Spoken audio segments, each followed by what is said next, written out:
All right, what's up, everyone? Welcome to the Portal Room. It's your boy Paul. Tonight we're talking UFOs, the current state of ufology, and patterns in the community. So, yeah, let's get into it. Tonight we got our good friend and researcher Skreen joining us. Super pumped we get to do this. So, first off, how's your weekend, man? Oh man, it's been busy, honestly. It's like one of the first busy weekends of the year, after people start going out when the weather gets a little bit nicer and aren't sticking to their New Year's resolutions and stuff like that. So it's Right. been pretty packed. How about you? Not too bad. I had a busy weekend, did some shopping with the kids and bought a million toys. You know how it goes. Cool, cool. Yeah, man. So, yeah, I wanted to kind of just get into it. Maybe go over like some of the more recent UFO topics, and maybe some of your Black Triangle story if you're open to talking about that, and a couple of other things I wanted to pick your mind about if you're open to it. Dude, I'm down for whatever, man. I appreciate you having me. Just let me know. We'll get into whatever you want. For sure, for sure. And shout out to Parsi and B. Thanks for coming through, guys. Heck yeah. Good to see you guys. All right. So, yeah, so I wanted to kind of see like where your head's at with everything and like what is the latest narrative in the UFO community as a collective, if you could even sum that up. Community as a Oh man, collective. that's a tough one. Because I myself have kind of been stepping back as well. I'm to the point where uh, we kind of talked about this in terrestrial space. He did like a little Saturday space, and he's been kind of doing those. And I popped in, and it's it's tough. Like I'm just to the point where, unless you're coming with some evidence, it's you're just telling cool stories. And it's I'm not knocking that by any means. I'd like to clarify because I'm not the best communicator. And people always be like, "Oh, so you're saying this?" And I'm like, "No, no, that's not what I'm saying." Um, but it's like an experience is a story as well, right? So like that's data, I'm open to everything, but at this point, like even my experience is just a story. I can't prove it minus maybe taking some samples from the trees or something like that, and then even then it may not be what I think it was, so it's like it's tough. And we're also in, I guess it's like a lull, like a beginning of the year lull. I've noticed at least like the 3 or so years that I've been around, it's kind of super popping towards the end of the year. New Year's rolls around, everything kind of dies down, and it's it just kind of gets to this little lull where everybody is fighting because there's not a whole lot going on, and then it usually picks up like at the beginning of April, maybe a little bit halfway through April. And so minus like what is it, age of disclosure or whatever, that and psionics, I guess, is pretty much like what everybody's kind of like talking about right now. But there's not a whole lot going on. It's kind of like the same old thing. Well, even those two things are kind of the same things that we've been talking about, or the community has been talking about for a while anyways. Call it CE5, call it psionic, whatever you want to call it, right? It's all kind of the same stuff. Um, but with that being said, so I mean, do you have like any hopes in terms of progress and like any of the disclosure movement, or like what are some of the patterns that have come and gone? I mean, it seems like when you lay out the way you just did right now, like the lulls and whatnot, I've noticed that myself too, which is kind of interesting that you lay it out like that. I've totally noticed that, like as the years have gone by. What's your take though? Yeah, I don't know why it does that. I was thinking that, Is maybe it it's like Control behind. Sorry, go ahead. I didn't hear what you said. Sorry. I was like, is it that controlled disclosure? Yeah, you know, maybe, right? Like, I don't know if it's like just the way like the government operates or whatever, you know, or whatever is going on, but it's like it's a pattern, that's for sure. And you know, as far as like hopes, I'm you know, I try to stay positive, but you know, little hater screen sneaking out here, but like I don't have a whole lot, you know, it's like I'm trying to kind of wrangle people towards the like the science of UAP or you know things that are tangible and you know that's kind of my hope because you know that for one thing that gets people to pay attention more, you know, things that affect them directly or you know something that can help their everyday life or whatever. But besides that, it's just kind of like the same thing, you know, everybody hanging out, telling cool stories, um, making correlations and things like that. But I, ju- I guess with the way technology is moving and advancing, you know, it's like I feel like I'm reading an article every other day about some new scientific breakthrough that, you know, it's and then most of the time it involves AI too. And it's like, oh, we solved some age-old thing. And you know, so it's like maybe I'm hopeful for that type of stuff. Like the nuts and bolts. I'm kind of getting back to my roots with that stuff because that was kind of how I like came in to the topic. I just you know, I just feel like it, you know, I kind of say it all the time, but like if you can give people stuff that helps them, then you know that they pay attention, they get behind that, and you know whether it be like a little movement or just people paying attention more, and you know kind of raising the bar for the conversation and things of that nature. Like they were talking about psionics yesterday, and I had mentioned how to me psionics like that like telepathy, all that, that's just thinking, you know, it's not really anything beyond that. And Like you know, meditation. yeah, exactly. And you would think more people talk about Neuralink, you know, because like that they're literally taking your brain waves, amplifying them, and then having it control like physical objects, you know. So it's like I'm just excited for the cool tech that's going to be coming out, hopefully. Yeah, I love that you said that too. The ironic part about me saying the controlled disclosure thing is kind of funny because we do know that public facing technologies, like let's just give the example of the iPhone, right? So they develop these devices over the years so that they can lay them out, right? So I'm wondering if maybe that's even part of the plan. I don't really suspect that it is just because we kind of know how the government works and whatnot. I don't like to just go to that default, right? Blame the government, but I mean, it is a factor.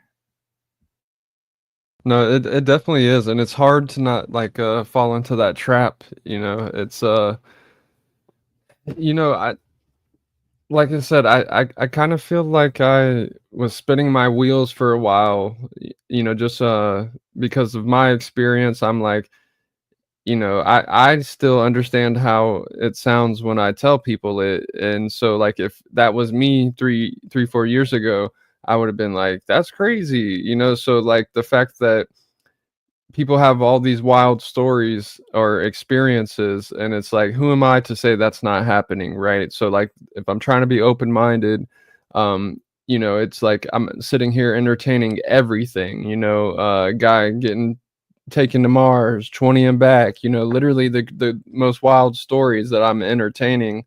But you have to kind of like narrow that scope back in, you know, every so often. And like I said, I've come back to the nuts and bolts aspect of it again. And you know, I don't really care too much about the government. Like the only reason why I know what I do know about it is because I was forced into it by getting into the UAP topic. You know, I didn't mess with any kind of politics, you know, and any of that stuff. And I was forced into it. And the whole narrative of like you were talking about the way they roll out the iPhone or whatever, it's I just don't see them keeping this stuff secret. When you're dealing with stuff like that and you've got profit margins, and especially when it comes to the military side of things, if you have a technology that puts you on top, you exploit it by any means necessary, and you don't hold back. Like, it's like that business is ruthless. And I think we're just kind of seeing the stuff pop out, with the advancements, like I was talking about with AI and stuff like that. Like, I think I saw China did a new fusion record for like 21 seconds or something like that, where they were producing more than, or putting out more than it was taking in or whatever. And they just seem to keep like tweaking it, and making it a little bit better, like, on the monthly basis now. And they're making all these announcements.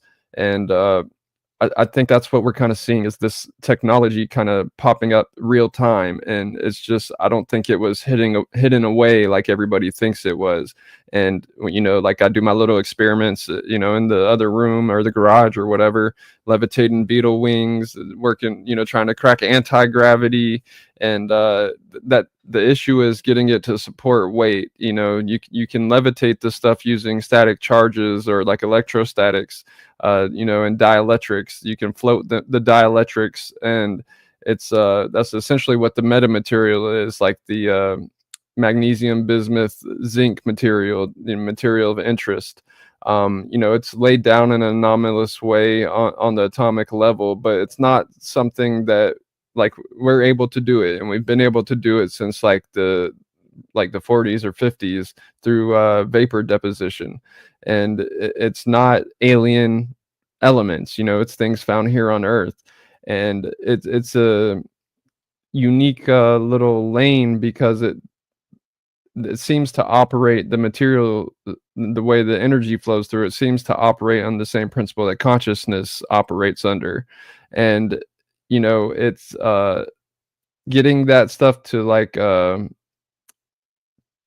to put into nuts and bolts technology, I think is like right around the corner, if they're not already kind of doing it. Like I was talking about the issue with the weight, like you can float the stuff, but as soon as you want to add weight to you need more power. It becomes where everything is custom. You would have to produce this crazy amount of energy, and then here comes the fusion breakthrough and stuff that, I was talking about. So it's like, I kind of think that's popping up real time, and we've only seen it in certain things, like how they charge the leading edge of the stealth bomber and things like that, or to get it to reduce the signature on radar. So it seems that the technology is pretty much only limited to stealth, because there's no cases of black triangles doing crazy speeds or crazy maneuvers. It's usually it disappears, or something like that. So it's like if you truly like stick to the data, it's just not like what everybody thinks it is. And but it might be in the near future, which is really cool. I love that. And it kind of made me think of the whole Bob Lazar thing when you were talking about the floating and whatnot. Is there any validity to that, or has that always been part of the lore? Because I don't know if it was that video that he shared, or a video, or a couple of videos maybe, that I've seen online, where like there's like a saucer and it's just like floating kind of like down, falling like a leaf. I don't know if you've ever seen that or not.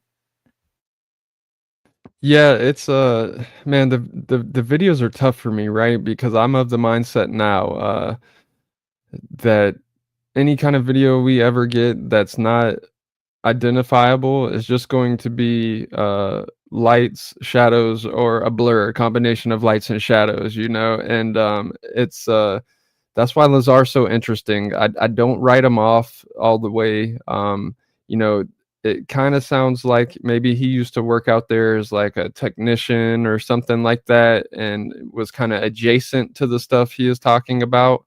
And you know, some of what he says checks out, and apparently some of it doesn't. You know, but uh, I also used to go to the bar all the time right next to the base over here, and people would tell me stuff that they shouldn't tell me. You know, it's just how it is. You know, they get drunk and they let some stuff slip. It's not super important or whatever.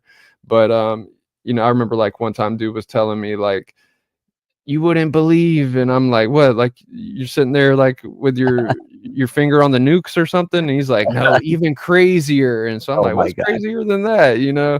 And so like a lot of times dudes are just like kind of BSing too. So it's like it's hard to weed that stuff out. But you know, it's the like I'll bring up the Betz sphere, right? Like when they x-rayed that, it had some heavy elements in there. Like I want to say it was like atomic weight of like 140, which is like way higher than anything that we kind of have. And so it seemed to have wires running to whatever that was. So almost like that was the power source for it. So it's kind of some validity to what Lazar says when he's talking about unobtainium or element 115 or whatever it was. I forget the other name that it was called. Moscovium, I think maybe.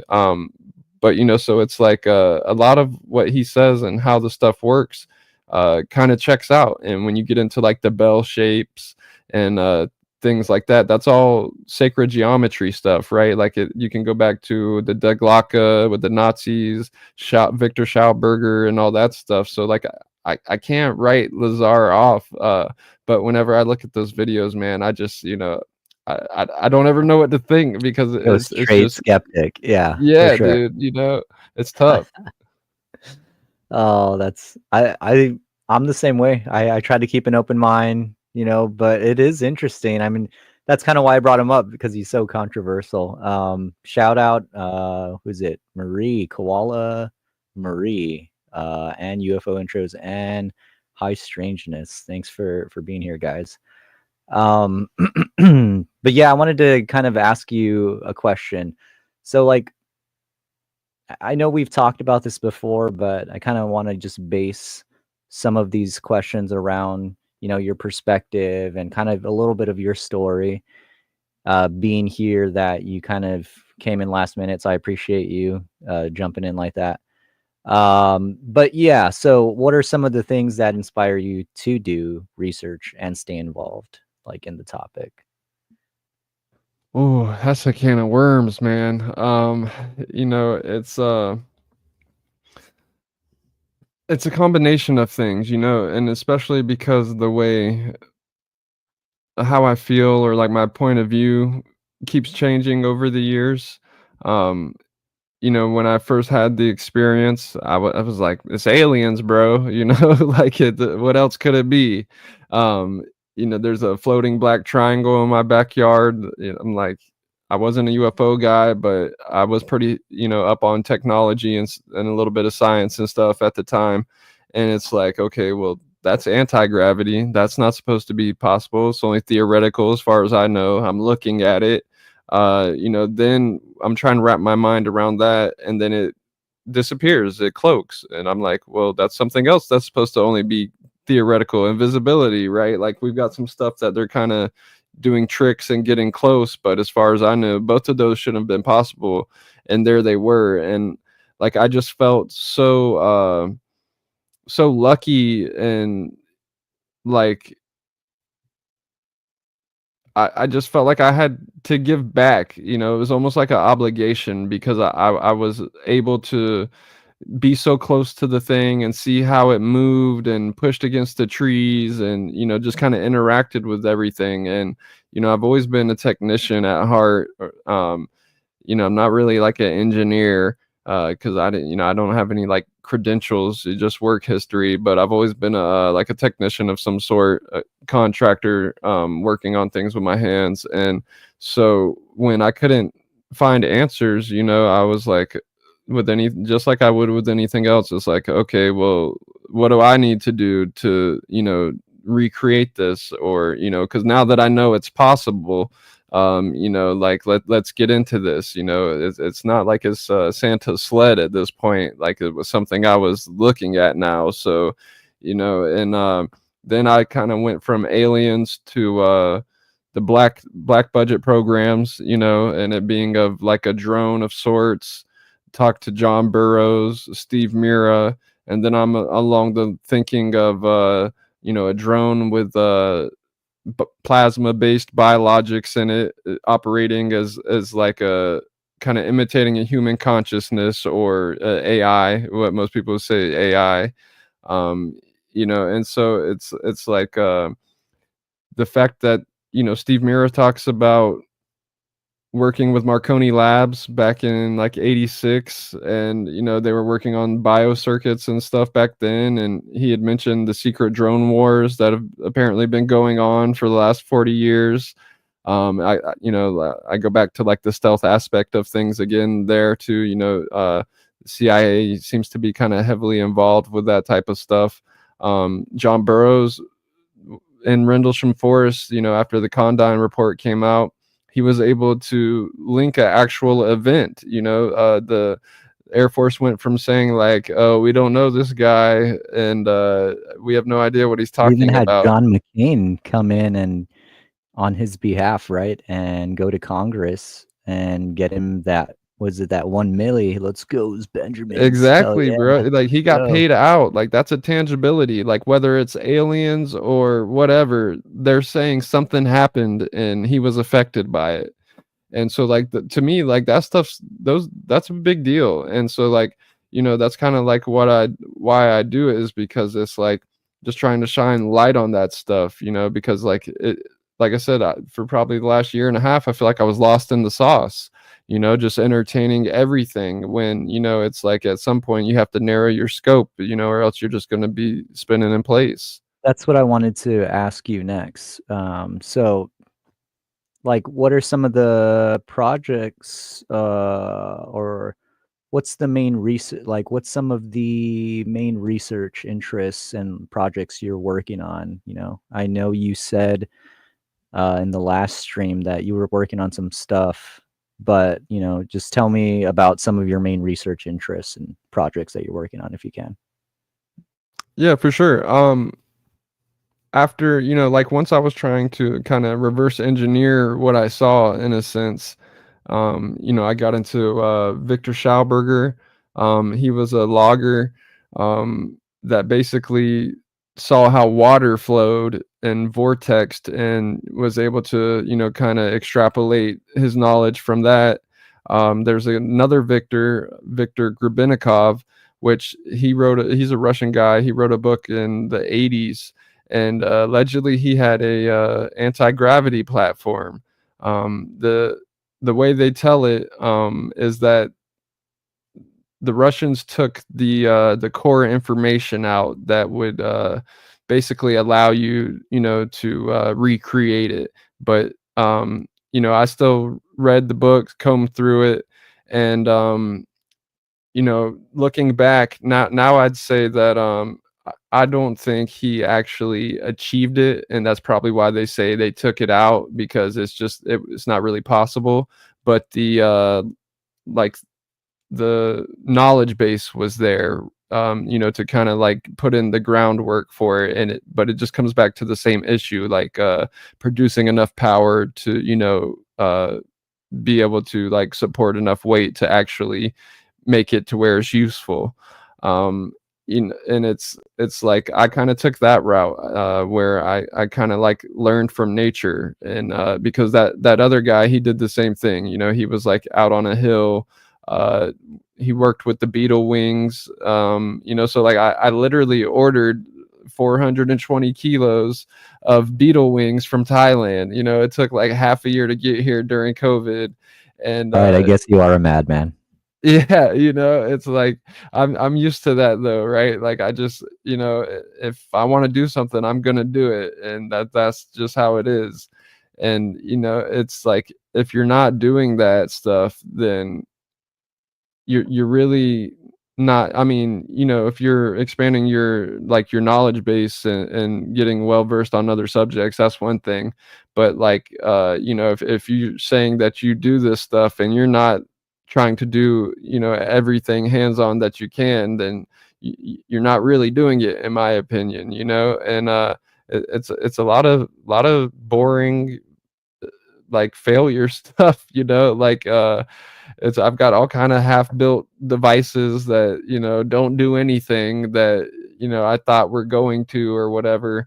But after I hopefully put out this documentary that's going to kind of like break everything down in a science-based, tangible type of way for people to kind of take a more grounded approach and maybe be guided in certain directions so they don't waste as much time as a lot of people do, when they get into the subject, because it seems like a little pattern that people go through where they like a couple years later that they're finally like, man, I feel like I wasted all this time, and they kind of come full circle.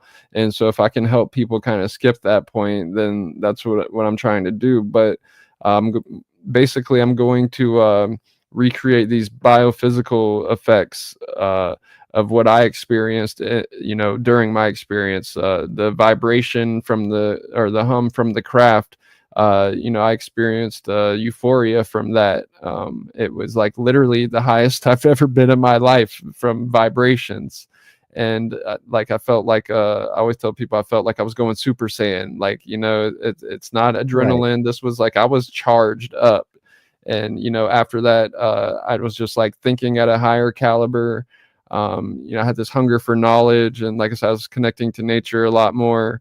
I became more spiritual. But when I got into studying Tesla, he writes about all this stuff in his journal when he's talking about radiant energy and its effects on the body. He writes about mental clarity, euphoria, all this stuff. And people used to like stop by his spot like once a week and just hop on the thing to stay in good health. He So it's like, basically like talked about grabbing ideas from like or from source, right? yeah. Um like from the muse is probably the better word.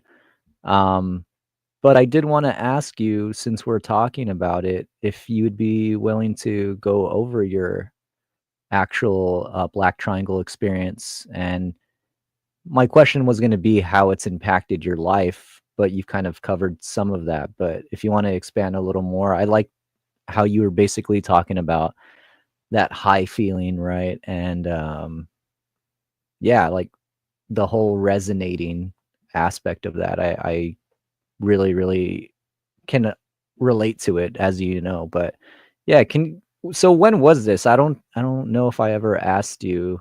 We've might have talked about it offline, but when was that? What year and what time of day? What what were you up to? Kind of give us your breakdown of your experience. Oh man.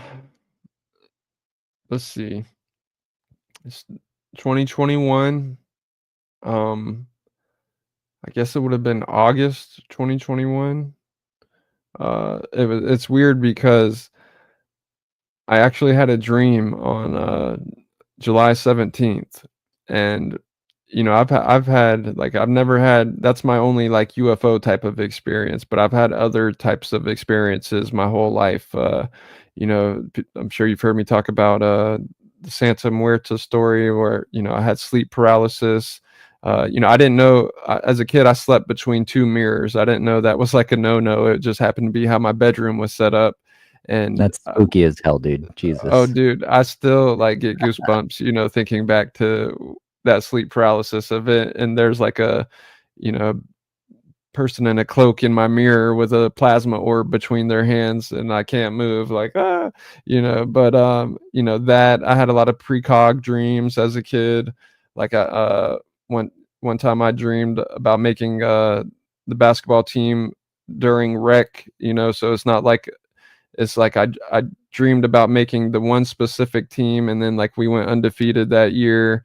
So it's like always weird stuff like that have happened. And so like when I had that dream, I woke up. The best way I can describe it is like I wouldn't say it was like ET or anything like that, but to me it was like almost like I was in the dentist office or something, and how when they're kind of like above you looking at you or whatever. It was like two entities kind of above me.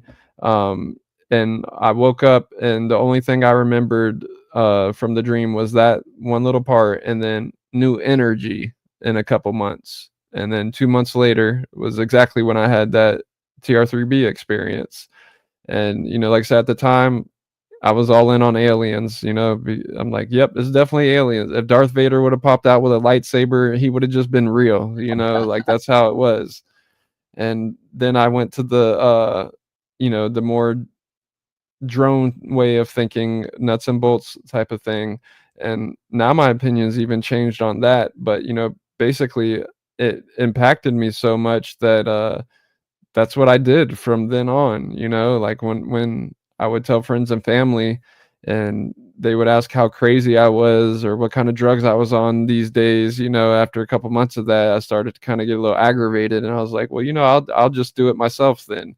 I'm in the position to do that. Like I'm single, like all my stuff is paid for. I had just downsized and sold a house, and so it was like it was perfect timing that I had the ability to do it. And that's how much it affected me. It's like I've been doing that ever since, trying to figure out what it was and all this stuff. And it's it it's tough sometimes, like especially for something that's like so out there like that. That's why I gravitated to UFO Twitter so hard, because it's like, where else can you find people open to this stuff, number one, and then actually talking about it in the open as well. And so like I said, I just kind of felt obligated to kind of give back and share, because I felt like that 30 seconds that I just happened to be in the right spot to experience it. And I'm so slow sometimes that, like, I saw it for 30 seconds, but it could have very well been there for like 30 minutes, because I was already outside with my dogs, and I came inside, and I went to twist up a blunt, and I had this urge to go back outside. And I'm a creature of habit, man. Like when something works for me, it works. Like I stick to it, like, because just the way I operate. I take shortcuts in my brain, and like I get a process down, I streamline it, and I stick to it. And so the fact that I was just outside with my dogs, I wasn't going back outside again. Like two of them were older. I had to kind of help one outside at the time. So it's not like I could just like open the door and let them out and we're back outside again. So it was kind of like a hassle. And so I remember thinking, like, almost like I was pinged, like, oh, I should go back, let the dogs out. And I even, like, I fought internally. I'm like, man, I just let them out. I'm not doing, and I was like, eventually I was like, the golden rule, if I was them, I'd want to go back outside, and I'm just chilling today. I'm not going to work or anything. So why not? And so I go back out there, and that's when I have the experience. But like, what if I didn't go back out there? And so it's like I just felt like so lucky to be able to have that. That's probably why it impacted me so much, because like I almost missed it. And then on top of that, I'm usually like listening to music 24/7. So I had my earbuds in, and when I let them back outside, I was listening to music, not paying attention. I'm like in like a doom scroll, just on my phone. And I heard what I thought was a plane flying over. And then my song ended, and I noticed I still heard the same noise. And so like now I'm curious, because the plane should have been long gone. And this part is kind of important too, though, because now the way I've kind of changed what I think is going on, or like what happened during my experience, this part is I feel like it plays a crucial role. So like in my head, I'm thinking a plane. Then the song ends, and now I'm like, nope, it can't be a plane. That should have been gone. So now I'm like, okay, a helicopter. And then I'm like, nah, even that should be gone by now. I'm like, unless they're like chasing somebody, like maybe somebody escaped from jail or something. They're like searching for them. Because like if it's a regular like medical copter or something, like the same thing with the plane, that would have been gone. It would just fly over and keep going. And so now I'm like, okay, now I'm curious. I need to be aware of my surroundings in case something is going on. So that's I take my earbuds out and I hear the noise, wom, wom, wom, wom, wom, and I turn and look up, and boom, there it is. And so it's like, if it was there when I was out there Pretty the first crazy. time, dude, it's still mind blowing. And then when I go back outside and I'm listening to the music, not paying attention. So, like I said, who knows how long it was actually there before I even saw it, even though I maybe only saw it for like 30 seconds. But it just blows my mind that like I was just like so nonchalant about everything that, I could have had like a possibly way crazier experience or a Right. lot longer. Well, the comment here that High Strangeness just put, I know exactly what Skreen is talking about being drawn back outside for the perfect timing. Does that resonate? Oh yeah, we've actually talked about that in the DMs before, and you hear a lot of people say that actually. Like or they were near the window and they just felt compelled to look up, or to go outside, and there it was. And that's kind of another crucial aspect, I feel like, as far as why I've changed my mind on it more recently. It's what the questions I used to ask that like intrigued me so much was like I said, I felt so grateful to see the way, like it was bobbing like this, wong, wong, wong, wong, just kind of going up and down like a boat in the water, and So wild. dude, I'm like literally mind blown. I know I had to be staring at it like this, like just like what, and it's Oh, it was almost like it changed modes too. So it was doing that, and then when I tried to get the picture of it after I felt like I had stared at it for long enough to burn it in my mind, it when it quit humming, it went dead quiet. It stopped bobbing around. It locked in place, and it just kind of slid to the side like it was on ice. Like a hockey puck would or something. If anybody's familiar with quantum locking, that's exactly what it looked like. So now I'm looking at what I thought was two different modes. The way I saw the little like vortices kind of like pushing off of the trees, the leaves that it was close to. It's not like you would think, like if you imagine like a giant leaf blower kind of blowing against the leaves. It wasn't like that. It was like they were more like smaller individual little vortices, maybe like ionic wind or something like that coming from the ionized plasma.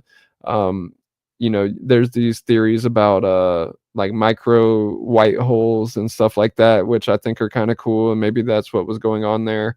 But like that's why I was so nuts and bolts on the stuff for so long, because of what I saw, the movement and everything. Like how could I I? honestly think that that's a good position, sorry to cut you off, to have though, is kind of a more nuts and bolts position in terms of the science, right?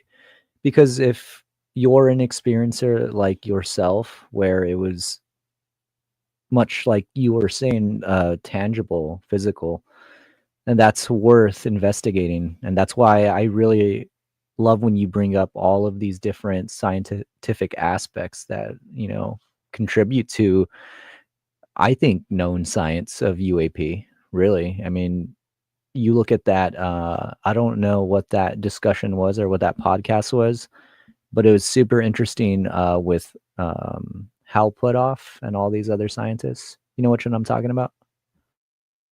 Yeah, I think so. I think it was like the, something coalition, I think is the one you might be Yeah. talking about. It's like a bunch of venture capitalists and scientists and stuff like that. But Oh, that might be it the APEC one. is that I'm not sure what it is. If anybody knows what it is, feel free to comment there below. But yeah, that just makes me think, uh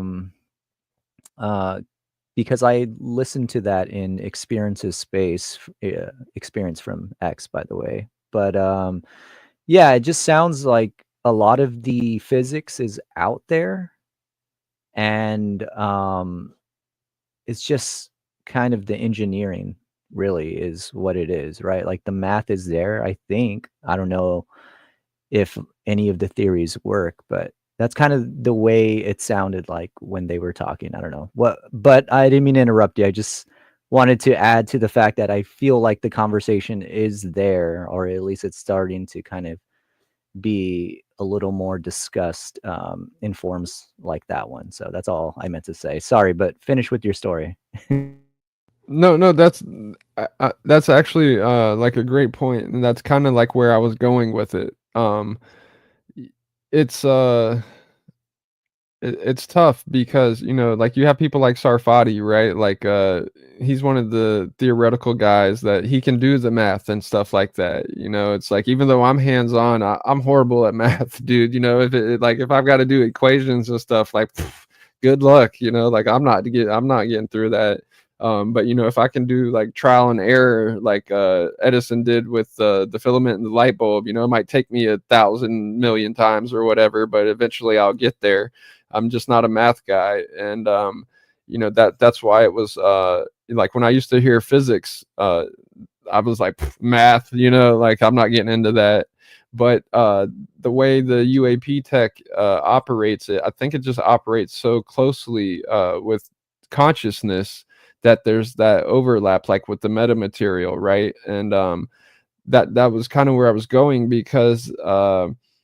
The way I was going through a list in my head when I heard that noise, plane, helicopter, to know, you know what I mean? So like I did know about the black triangles before that, even though I don't think I could have like named it, but I did probably see a video on it or whatever.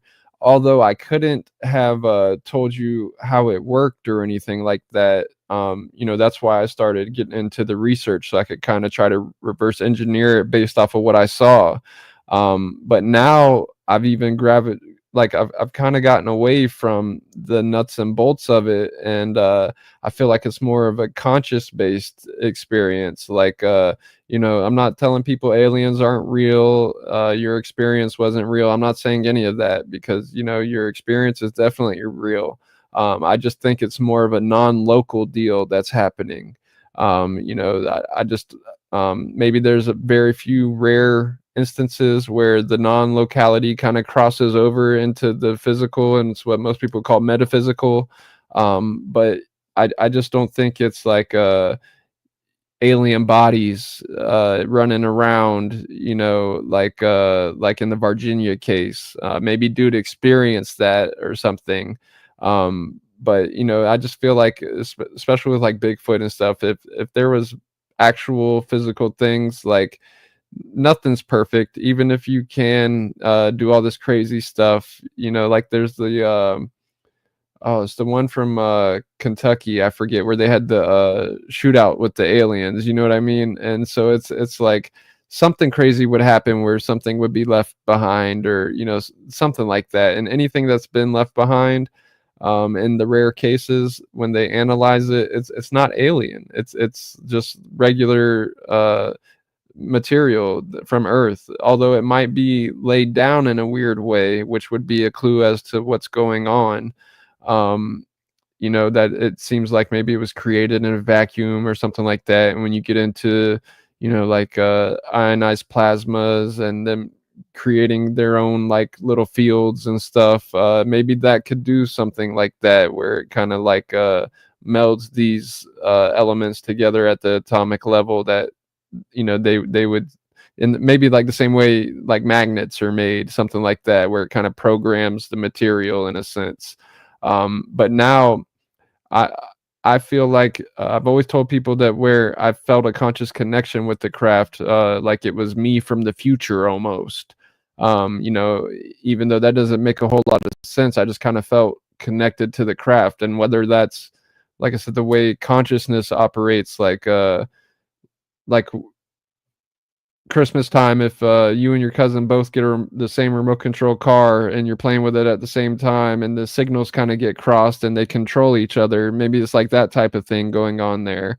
But now I'm more of the mindset of like that being like almost like a precognitive dream of sorts, where maybe that was just me manifesting my experience to start me down the path to reverse engineer all this stuff and learn about it. And that was just me kind of getting information, from the future in a sense. In the same way that like Sarfati says he got that phone call that sounded like a robot that told him he was going to go, work on UAP technology or whatever, and then that's what he did. Like whether that's just yourself reaching out past your body, like consciousness reaching out into the future, creating a feedback loop or something. That's more of my mindset of this stuff now. Like when you get into the old stuff like the alchemists, that's kind of how they saw the plasma orbs. They called them like mirrors or portals, and essentially they reflected what the person's beliefs were back at them, almost like a mirror. And so it's like that tends to be my thinking on it nowadays. So I'm not even sure if there was a craft there. It's just maybe I needed that experience at the time. It's that like sorry, it's the quantum consciousness entanglement. Yeah. Yeah, and I love the reflective aspect of this whole topic because y no matter what direction you go, nuts and bolts, consciousness, it almost leads back to the same place, which again is that quantum. Uh, it's kind of funny that you brought up Jack Sarfati, right? And as you were saying, that he got a phone call and it sounded robotic and so forth. The ironic thing, I'm not sure if anybody in the audience heard it too, but you actually sounded robotic. The stream broke up for a second. So it was just like this weird synchronistic moment. And then it sped up. I was like, whoa, hey, what's happening here? We're getting a synchronicity. That's crazy. But anyways, I just wanted to say we're all schmucks, Yeah. according to Sarfati and the chat here. So, Portal Room peeps here, you're all schmucks, and I'm glad you're here with us. But yeah, finish up with your story about. So again, the impact is kind of like my all-encompassing question is what is like the true impact outside of your own research? Like I know you said that there's so many different things that it's changed in you, how you perceive things, approach things. What's one of the impacts that you maybe haven't talked about before? Because I feel like we get the gist of Skreen in a lot of cases because you are very into the technical side and research side of this, and then as well, kind of keeping your perspective elevated really is one of the things I appreciate about your perspective on this whole thing. So, what's one of the impacts that you haven't really spoken about before? If you can even answer that, I think it's interesting all the different ways on how this phenomena affects people. So, yeah, what do you think? Yeah, no, that's a good question. That's tough too.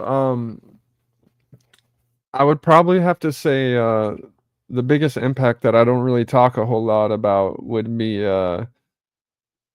like how you just said, like the quantum aspect of it, right? Like the interconnectedness, or it's like the whole cliche love and light, right? Like but like, I don't think it's a coincidence that I told myself, oh, golden rule, if I was my dogs, I'd want to go back outside and hang out too, and then boom, that I have this experience. Because I do feel like everything is connected. It's I'm way more empathetic than I used to be. I have a lot more love for everything. I'm more spiritual.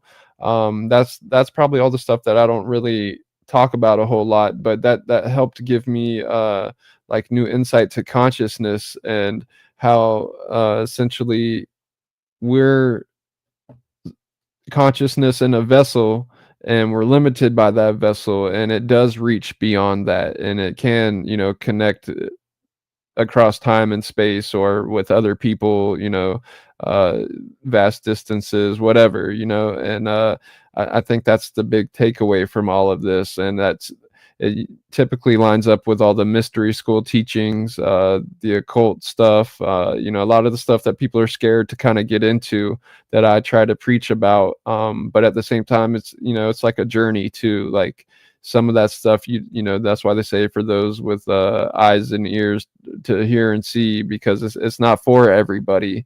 And part of it is your journey. But if I can kind of put it out there to nudge people, for people that are looking, that don't have to waste as much time as I did, or like, it takes so long to stumble on into that stuff, then I feel like I'm doing my part. And that's just kind of like where I'm at.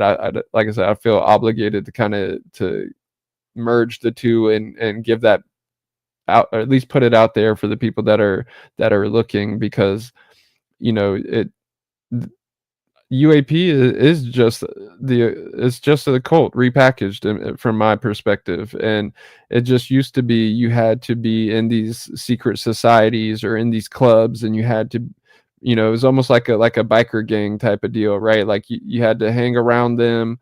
Then if you were cool enough, they would ask you to join. Then if you get to, you get initiated, then you get to learn these secrets, and that's how they've always been passed down.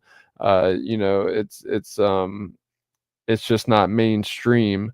And that's gatekeeping. So like, I feel like if I don't put it out there, then I'm just another gatekeeper. So if you put it out there, then you kind of, that's all you can do. And then I'm going to move on and start trying to build those devices and stuff like that. But it's like, if I can give back to people that are looking, because it's a lot of people that just need guidance and structure, or going through a lot and don't have people, and you see that over and over in the community. That's why the stigma was around this topic for so long, because there is a lot of crazy people around it. And that has to do a lot with consciousness and the way the brain works. And like when I've always gotten bad migraines, and when I would go to the doctor, they would ask me, do you hear voices? Do you see lights? And it's all this is like, somebody would describe that, and it would just be a UAP experience. So it's like, if you can just, like, for people like me that weren't taught this or don't know where to look, if you can kind of have like a little guidebook or something, I just feel like that's like kind of super helpful in what I'm trying to do, put out there. Yeah, man. And I love that you're working towards doing something that contributes. Um, and I respect it totally, because I felt in a lot of ways, maybe repressed by some experiences that I've had. And the darker side of this is you only go down turmoil, right?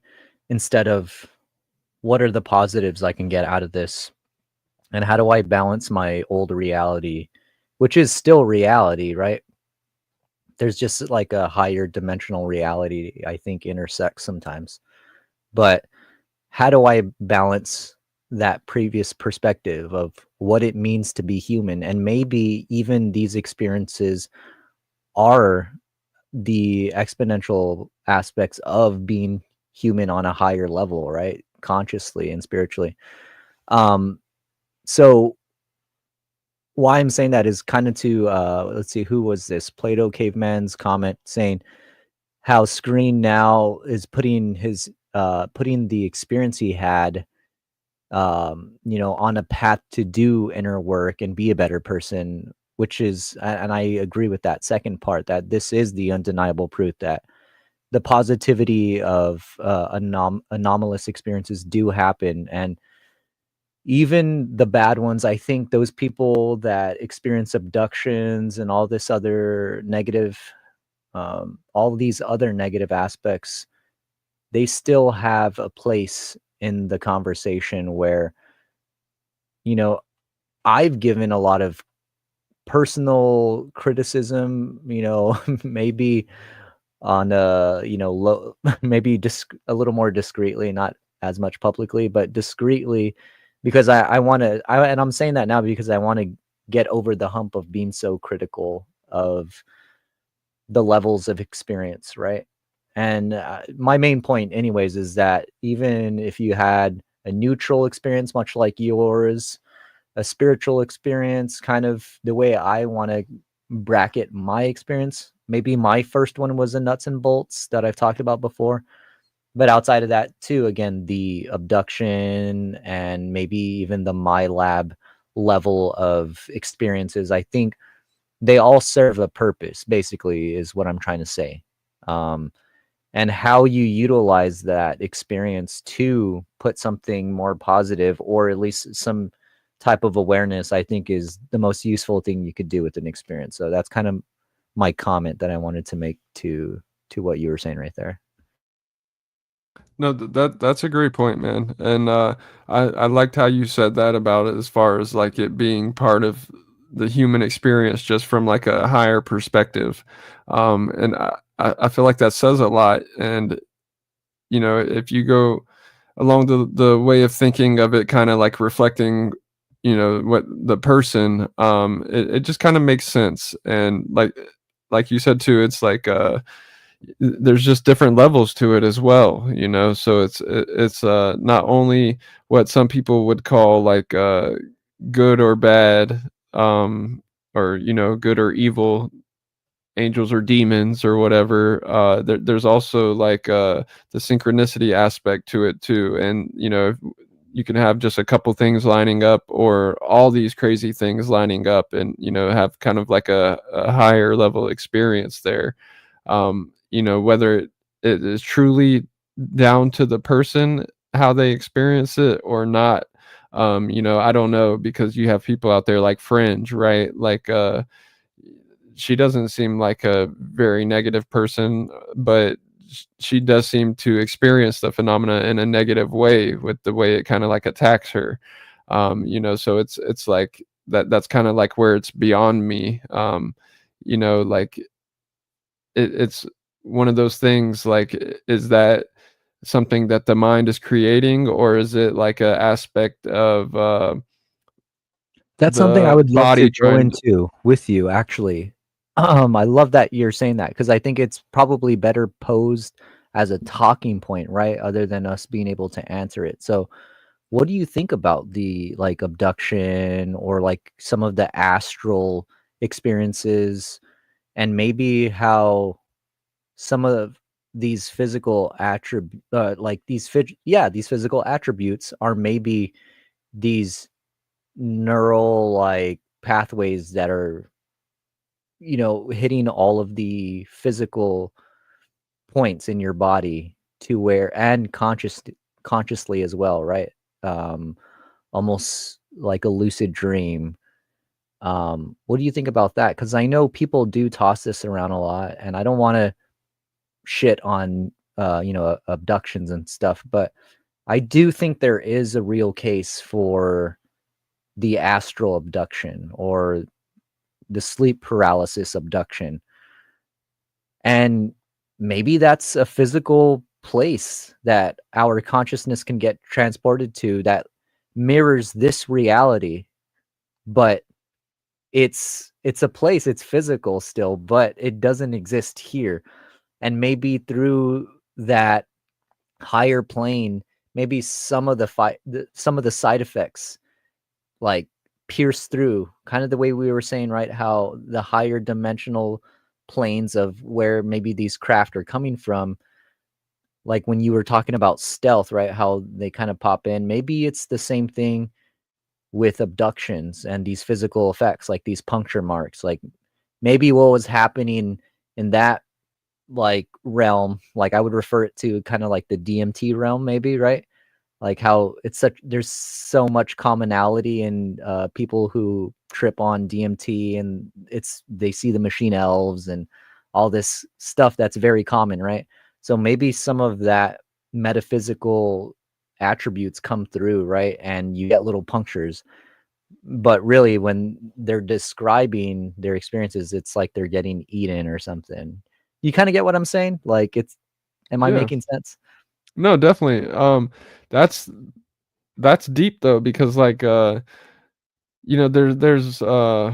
only a couple questions that I feel like really can't be answered yet, and that's kind of one of them, and it's just like how deep you want to go into it, because it's we know that uh whether it's observation, focused intent, or whatever, you can affect like coin flips or like random number generators, right? It's such a small effect, but it's still there. Maybe there's ways to amplify that. And especially like when you get into like remote viewing and stuff, you're leaving your body, and you can also get data from the physical, what we would call the physical world, when you leave your body. So it's like, it's not that it's not real. But I do find it interesting that when most people that get abducted take a lie detector test, they usually end up failing it. It's almost like their body kind of knows deep down that maybe they weren't taken to like another planet, that like it's just kind of like how you The said aliens blocked off the neural pathways. God damn it! yeah. No, but and then there's so many different like types of abductions as well, right? Like but dude, I've pushed my body to its max in all kinds of different ways. And like what I've been hit so hard one time that like dude knocked my consciousness out my body pretty much, like it gave me an out of body experience. He hit me so hard. Or like when I used to sleep between those mirrors, I would dream a lot that I was like chasing a golden snitch like from Harry Potter, even though looking It was an orb. It was a metallic sphere. back now, I feel like that was just my little energy. Yeah, exactly, an orb, but I would feel like I was, flying around my backyard and stuff, so it's like, that's still like a physical place, even if my body is not moving around it. And, whether that's your brain creating, its own reality based off of what it's sensing, without your body moving or whatever, I'm not sure about that, but this is like the science is catching up to this stuff, which is pretty cool. I agree. Christian says, that shit has happened to me as well, Skreen. Thought I was having a stroke, no lie. So there you go. Yeah, it's like you can't breathe and stuff. It's crazy. Like one time I just even had an out of body experience randomly when I was sick, and it's it's tough because how do you explain all that stuff, because it's similar but not quite the same. And it's you can still like I said, you can still get data from it, which is like mind blowing to me, even if it's not like a direct like 1-for-1 correlation. Maybe it's like a 0.25 to 1 when you're in that state or whatever. But, it's just there's something going on there. And the brain is so crazy that, whether it's the brain or consciousness, I don't know which one it technically is, but, we don't know so much about it. And there's things like stigmata where you can basically have injuries pop up on you, from your mind. And so it's like, could stuff like that be happening during the abduction? Because people always have these marks, like the little 3 dots, Exactly. triangles, or like implants, but could I it was just also about to say the same thing. the Like, implants? yes, because of the I'm sure you've heard me talk about this before. About it's so funny that you're bringing this up. So with the implants thing, my theory is it it's that mirrored effect, that same thing that you're talking about right there, or that we've been talking about, where it's like CE5, like, or maybe it's the other where it's bleeding through from the reality. But either way, they're kind of the same thing, like in a sense. I'm not going to say totally because I don't even know if this is real or not. This is just my speculation. But here's my theory about implants is, so say for instance you're getting abducted, right? You're having like an astral abduction. You're asleep, right? Let's just pose that. Okay, and then say you're having like a very, very negative, like fear based experience, right? In the middle of that astral abduction. And then what if what you're doing is manifesting these elements in your body, right? Instead of manifesting like an orb in the sky, you're manifesting like all of these metal, like down to like the layered elements, right? Like from this higher uh dimensional reality, right? But somehow like it has this interface, right, where it just will manifest because of your consciousness, right? I mean, don't we build stuff, right, from ideas? Don't we? Like, Exactly. isn't all of this an idea? Isn't the placebo effect real, and whatnot? So, I mean, I wonder how much we manifest those implants in our own body. Does that kind of make sense? Like when you think about it, like on an elemental basis, and kind of join it in with this like cross between a higher dimension and the negative astral experience or something. Does that kind of make sense? Yeah, no, definitely. I think you're nailing it right now, and it's something that a lot of people I feel like fail to entertain. You know, whether it's when you're in these states, right? Like take Whitley Strieber for example. He allegedly has an implant, and he has all these crazy encounters and abduction experiences. Um, you know, we have all these metals and stuff in our body already, so it's not like you have to like make them pop up. They're already existing there. And so maybe I somebody love that's it. in these altered states all the time, being susceptible to these fields that consciousness is kind of like interacting with, it causes those metals to coalesce. You know, it would be like if somebody worked around a strong magnet every day, you know, their credit cards would be messed up a lot easier, type of deal. And it just happens to be that the metals, you know, it's not like they're coming out in weird shapes, right? Like they're like little tic tac shapes, or like the way you would expect things to kind of come together like that. Well, think And about how they were saying they attach to like tissue and stuff. yes, Like this is, I mean, why is it so biological, right? Like the implant mixed in with these metalloids and whatnot. So this is and so how did it get there, fascinating. right? Like Yeah, if there's right. no marks, like it was put in the body, it's No almost like it incision. came from Yeah, inside it. Yeah, dude, I a agree with exactly what manifestation. you're saying. Yeah. I mean, even if like, let's even just kind of dive down the fact that maybe a gray picked you up physically, put you in a saucer, flew you across the universe, put you on a lab table, but they didn't do like an incision, or maybe they did and they can still repair your body, right? Like to complete perfection where there's no scathing marks or anything like that. So that's a possibility as well, but maybe when they're there as well, maybe another idea is that they're creating an environment of this simulation, and you're still there on another planet maybe, or somewhere else on Earth where they're alien base, whatever you want to make up, right? And and they're like doing this fucking, I don't know, like telepathic or not telepathic, telekinetic, you know what I mean? Like this telekinetic surgery on you and making material manifest, maybe just as a tracker, kind of seeing like, well, all right, maybe this is a kind of like an MRI, right? They're like scanning you and testing your fear reactions, and then they pinpoint it to certain aspects of your body that might be the most suitable to have an implant. Like, I don't know, these are things that I think about. You know what I mean? Yeah, dude.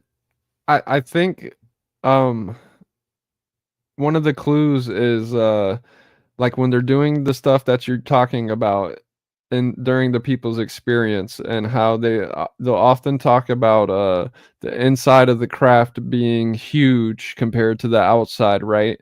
To in my mind, that's like your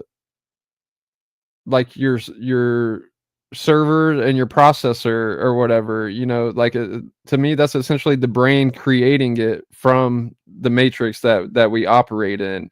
And it's like a lot of times you'll hear the tables are like part of the craft as well, and they're like solid, so it's almost like your brain is creating that from the void, Like you 3D know. printed. Yeah, so that way you can operate inside of it and understand what's going on, or at least make as much make yourself understand as much of it as possible.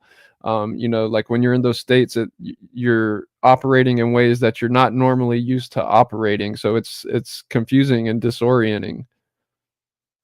But I agree with everything you're saying. I think that's a huge aspect of it that people just don't touch on because they're distracted by the all the craziness that's happening at that time. Right. Exactly. And this is kind of the fun part too of ufology, right? Like I do want to say this again because I'm starting to do these streams, right? It's just when you start talking and when you realize as well too that a lot of this disclosure process, while it requires political processing, if you will, um, a lot of it is, let's see if this is maybe the correct word to use, like constructed discord to cause discord, but also it's just media shit, right? It's just like laws needing to be passed. Like a lot of even just the idea of how these things operate. It seems like the lull, at least on platforms like UFO Twitter and even some of the YouTube podcasts and streams, they're much much more revolved around whistleblowers and around the latest you know, did they pass this bill and blah blah blah. Like I think this is where people need to get back to. Even if like we don't ever have this full on presidential disclosure speech, the idea of just sharing ideas, right? And what maybe extraterrestrial life looks like, or what the orbs could be. Are they spirits, right? Or are these abductions somehow crossing in between dimensions? And what are the levels that they intersect at that make them more physical and more astral, right? I really think that there's a way to break some of these things down, and maybe it is I mean, not maybe, a lot of it is out there, but we should we should kind of stay on this for a while. When you talked about the lull, this is like the perfect time, right? Like between, what is it, February to, usually it's around May or June, right? There's another little thing that comes around the corner, like a new little headline. So just saying, for all the UFO people out there, all the UFO community members, have these conversations where you can theorize and still be wrong, and at least, even if you're set on an idea, be willing to take some constructive criticism, because not a lot of it, there's not a lot of, you know, evidence to support it. So why not have fun with it? And it's kind of the point I'm trying to make. No, that is a good point, and you know, that's why it's tough because if you do stick to the data, it doesn't say a whole lot, and it doesn't really back up a lot of these theories. You know, I kind of have a unique take on the orbs and stuff now. I'll, I feel like it's the easy way to describe it would be kind of like sonoluminescence, like a star in a jar type of thing. So, say you have this geometric unity or a certain pattern that is able to create an orb. Um, Burkhart Heim talks about these conical structures that are able to essentially channel consciousness. And so, if you think of the orb as like an antenna for consciousness, like once it pops into existence, it is now kind of channeling what we would call consciousness, right? That's why when a person connects with it, it mirrors what they're thinking, because it's just like another, like a different vessel for consciousness, just like your body is, right? And it's it gets very interesting because when you start to think of it in that type of mindset, then it's not really doing what people think it's doing, right? Like if you take the plasmoids and the thermosphere paper that came out not too long ago, they're Great telling paper. you it is, and most people didn't read it, but if you do read it, they're telling you in that paper that those plasmas are not sentient, that they are kind of interacting with other things, you know, so like reflecting sentience in a way, and that's like exactly what the alchemists were saying way back then. So are you trying to say maybe it's atmospheric and also frequency slash consciousness based in a way? Yeah. Essentially, like once the structures are created, they channel consciousness just like we would. You know, but it's because we're human and we have an anthropomorphic perspective, people kind of put us above other stuff when really we're not. You know, like I'm always saying how like this is where me and Jason kind of disagree, because I'm like, bro, we're no different than AI. You know, that's just a different Uh-oh. consciousness. Shout out OSAP. Saw you there in the chat. You're getting called out right now. Let's go.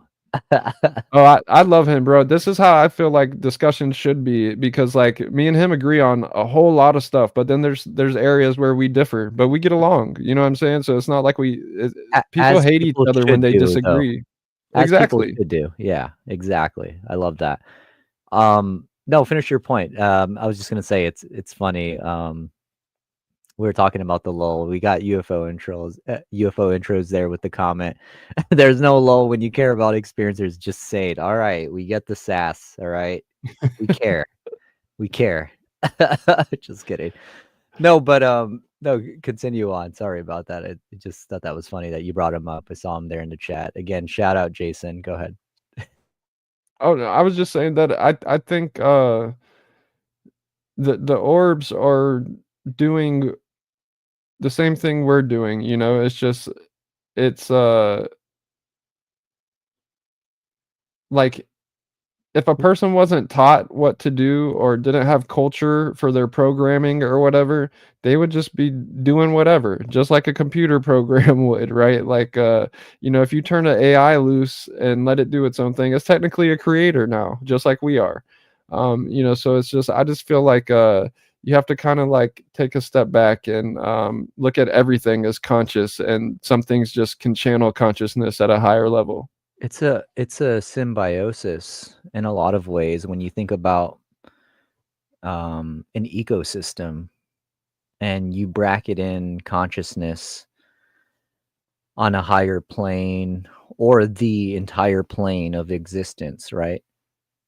That to me makes a lot of sense. That's why when I said um, that it's atmospheric while also being tied into frequency and consciousness, there's times, and I'm sure you actually really know this, Screen, where when the weather is a certain way, your mood is a certain way, right? Or when you are taking care of your health, your body is functioning in a more functional way, right? So if these things exist on that higher plane and we use the ladder of symbiosis, right? Again, that ecosystem of consciousness with these, either if they're sentient or not, maybe they are what you're saying, remote controlled or just interact atmospherically and through that person's maybe trauma at the time or something. Again, I'm still of maybe the idea that some of them, and I do think there's a spectrum of orbs, if that makes sense, that may be tied to the other side and also tied into actual reverse engineering as well. I think there a lot of these drones, and I hate to say it, just look at the Ukraine war. A lot of the drones, right, that they're sending out there, I'm sure a lot of people have seen it. I'm sure you're not a creep. It's just literally posted out there for people to see, where these orb-shaped drones, right, are going, and they're going to like go and bomb the soldiers out on battlefield. So that's just one thing to keep in mind, right? That this stuff is out there. And I think you kind of said this at the beginning of the stream too, right? About how a lot of it is out there, and I don't think that they're trying to hide a lot of it. If you look at some of the stuff, it's there.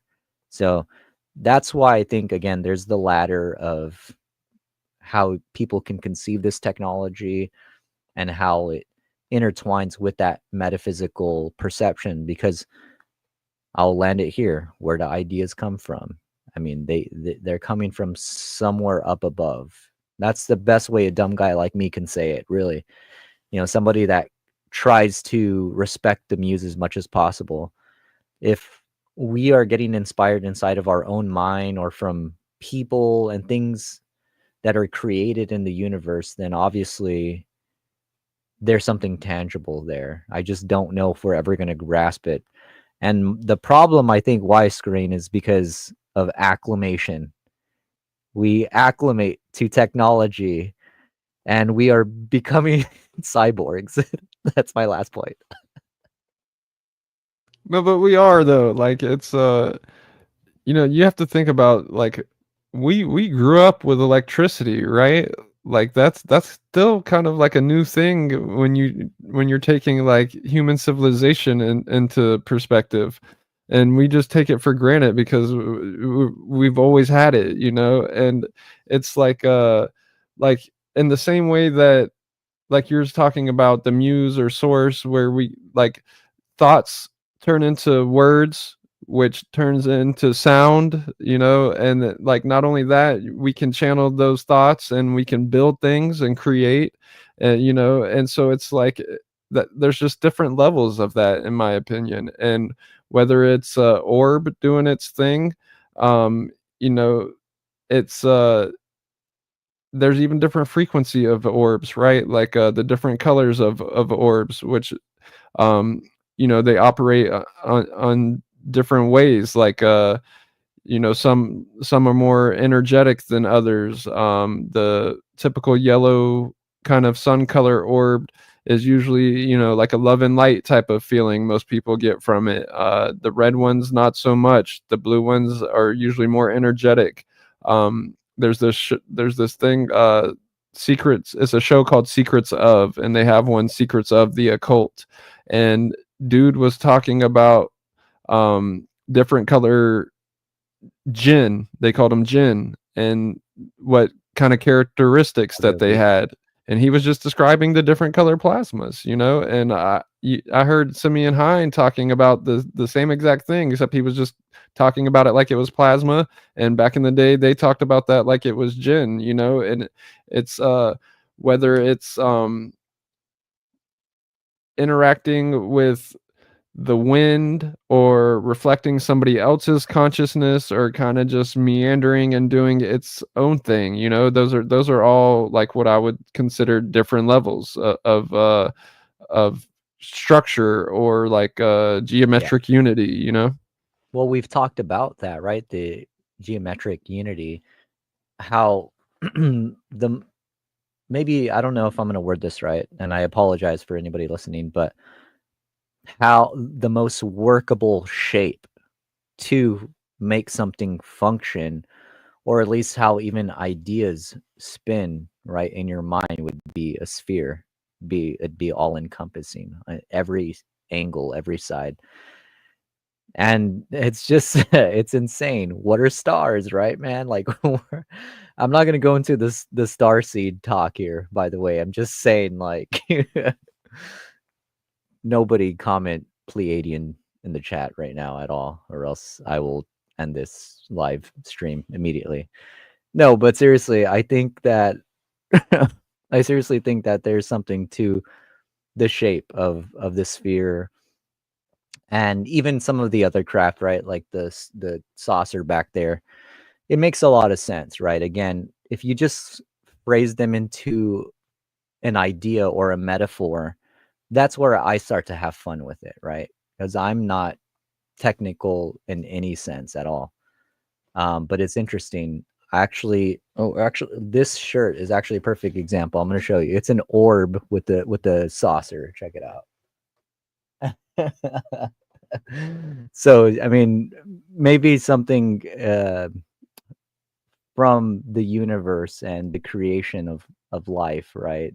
The sun itself is this fractalized pattern, and it gets distributed in different ways, right? I mean, we play basketball, right? I mean, that's an orb. I mean, I'm just saying there's different tools to utilizing the structure, right? And again, I know it's like such a hippy dippy explanation of structures and ideas, but I still think it's something that people can understand. And that's all I'm going to say is just I think these structures and these patterns, they all have an actual mathematical use in the world, like quite literally.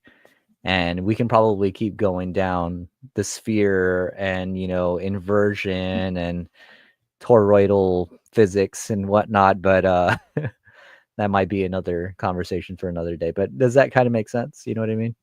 No, definitely, man. I think you're nailing it again. And this is the type of stuff that's going in this documentary that I'm working on, and it's like the easiest way to describe what you're talking about is like the platonic solids, right? Like if you layer each platonic solid on top of each other, and you look at it from an outside perspective, that's your cone structure, right? And so if you think about sonoluminescence, right, your cone structure is channeling this energy into the single point, which is the orb, right? And so like these are all just different parts of the cross section of the cone, which is channeling that into the orb. And it's like once you start to grasp that stuff, it just starts to kind of click a little bit easier, so like when you think about that, that's one thing, and then when you can visualize it, that it's like even it takes you even higher, like being able to have a different conversation with this stuff, because it's like take microtubules for example, right? Like they're linking that to consciousness and everything. Well, there's your cone shape again, so it's like it's basically, if you just think about like an ice cream cone shape, right? You have your cone going in to the orb, and whether that's from one point or a whole 360 pushing it into the star, it's like it's the same thing. It's the fractal nature of the universe. And you talked about the toroids, and I was originally going to call the documentary the reflection principle, but then I found out about like hermetic philosophy and stuff like that, as above so below. And then when you get into the reflection, it just, like I said, it just starts to click, man. Right. And then because you almost felt maybe, right, in a sense that would have only marginalized it instead of the all-encompassing aspect of structure and consciousness and physics and whatnot. I love that. That's great. Yeah, definitely. Like, and sometimes I feel so dumb, right? Like you hear the stories of order and chaos, light and dark and all this, but and I like it, there's a reason why people used to worship the sun. Like they're literally talking about light and then absence of light and the Yeah. structure that it takes to form the matrix that we operate in. Oh, totally, totally. And yeah, no, I agree. And it makes you think about ancient civilizations. Again, I've said this in the past. I know people really hate the idea of joining the topic together with ufology, right? Ancient history or advanced ancient history, mainly because maybe ancient aliens and the crossover. You have, you know, what's the word? Entitled people on both spectrums of ufology and ancient history. But I think there's a cross there that goes to show that there is some proof that you can map out the sky without our version of technology and base your whole ideological worldview and civilization around just that. And when you look at the differences and the commonalities around the world, it just makes you, I don't know, it makes you curious to just want to read this, and I say this purposely, rediscover that part of ourselves as humans. And I just think that that's something that we, and I'm going to say the UFO community, right? Whoever is listening, we've lost that, guys. We've lost that excitement to be interested in the variables that surround ufology, which would include ancient history, something that you can grab onto. A lot of people can't grab onto the math or the science. That's me, right? But use history, use language, right? All of these things are, and I'm just saying, it's reachable, right?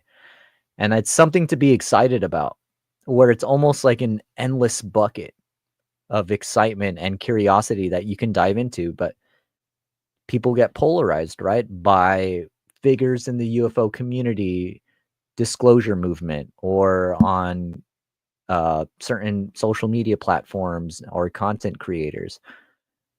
Be interested in those things that resonate on a deeper level, like who are we and how could this be tied to ancient history and civilization? Why do they have hieroglyphics of this shit? And there's just so much.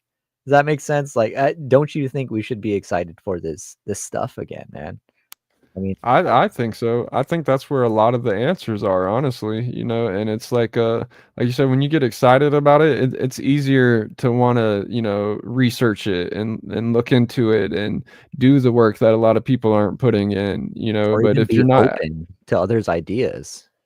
Yeah, it's like we're not, just because people look at it through a UAP lens, it's like a newer thing to them, but the same things we're asking, man has been asking since man was man, you know what I mean? And 100. Plato is like, he was so gangster with it that like we still teach all his stuff and it goes over our heads. He was so smart way back then, but we're looking at it like, oh, we're the smartest because we have technology, and it's like, take the flower of life symbol, right? Like that pops up over and over again everywhere. There's your orb, right? But if you look at it from a different perspective, take a step back and then look at it, that's your cube, so that's your void, focusing your light into an orb. So there's your chaos and your structure again, right? And not only that, I'm going to do this cool breakdown in the documentary where you can look at the flower life pattern and get a lot of what people experience, whether it's a alien face or an angel, a black triangle. It's like a lot of the stuff people experience you can see in the shapes of the flower of life. It's like, this is stuff we've forgotten, and it was so important to them back then. They used to inscribe it in temple walls, or in megalithic structures, or like in the masonry of when this stuff was being built. No, totally. I mean, history repeats itself.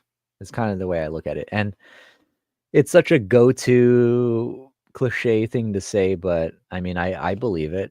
I mean, we talked about in the beginning of the stream the patterns of ufology, and you talked about, again, the lulls and whatnot. if we're identifying this, what were the Mayans doing, right? They were some of the best ancient astronomers out there. And the sacred geometry around that is just, it's almost shameful that a lot of our fundamental understanding, it had to catch up to some of that stuff. Really, in a lot of ways, it had to catch up to it, where we're finding ourselves again. And I don't know, I don't know, man. I think it's so interesting.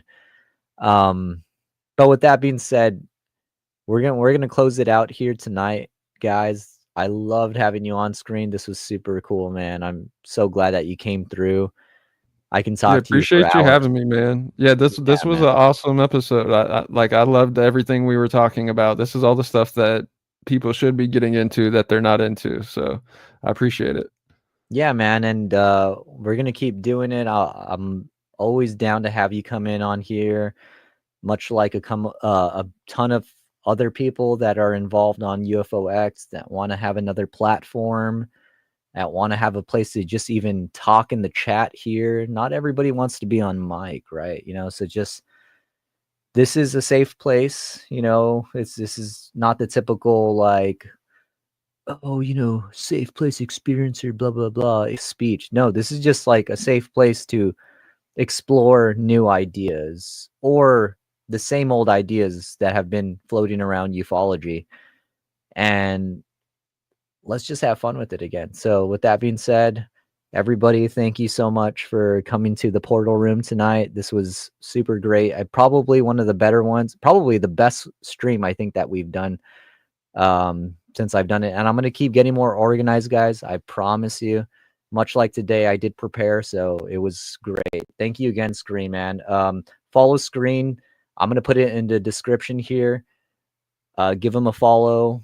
And everybody else in the chat, thank you so much for hanging out tonight. Again, thanks for hanging out in the portal room, everybody. Have a good night. Peace.